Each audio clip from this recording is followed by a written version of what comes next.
2005 ते 2015पर्यंत इथे नगरसेवक म्हणून काम केलं आहे 10 वर्ष.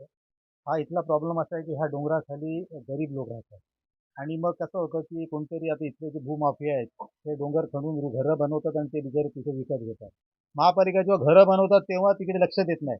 ती घरं बनवतानाच ती तोडली आणि जे बनवतात त्यांच्यावर जर कारवाई केली तर ही वेळात येणार नाही. फक्त एखाद्या गरिबांनी तिथे घर घेतल्यानंतर मग दरड कोसळणं हा नेहमीचा प्रकार झालेला आहे. कारण डोंगर जर तुम्ही कापला तर दरड ही कोसळणार आणि एक 10 वर्षापूर्वी अशी दरड कोसळून एक लहान मुलगा इथे वारलेला आहे.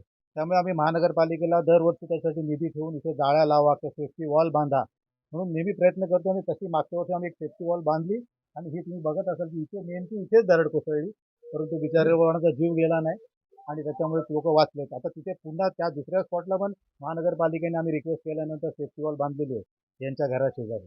माझं तर म्हणणं असं आहे की महानगरपालिका नुसतं नोटीस देऊन घरं खाली करतात. एवढे लोक घरं खाली करून जाणार कुठे? तर आपल्या BSCBच्या बिल्डिंग तिकडे खाली आहेत, बऱ्याचशा बिल्डिंग ज्या आहेत त्याच्या खाली आहेत.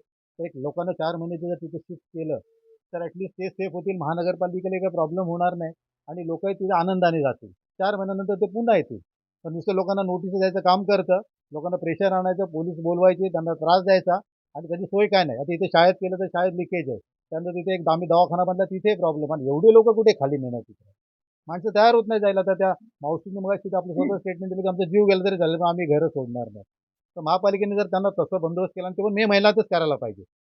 तुम्ही पाऊस पडल्यानंतर जागे होता तशी पावसात लोक शिफ्ट करणार ना. मे महिन्यात लोकांना नोटीस देण्यापेक्षा बोलवायचं तिथे ते BSCB त्यांना जर शिफ्ट केलं तर लोक आनंदाने जातील. महानगरपालिकेला त्रास होणार नाही, तो पण ही सेफ्टी वॉल पण बांधून होईल ना.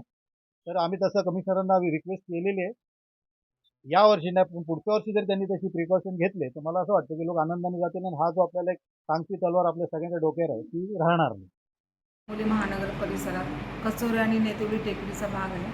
अशा ठिकाणी दरड कोसळण्याची शक्यता आहे. माननीय आयुक्त महोदय यांच्या निर्देशानुसार सदर ठिकाणी नागरिकांना नोटिसीचे वाटप करण्यात आलेले, तसेच तिथे दुर्घटना होऊ नये म्हणून त्यांना हलवण्याचं पण काम चालू आहे.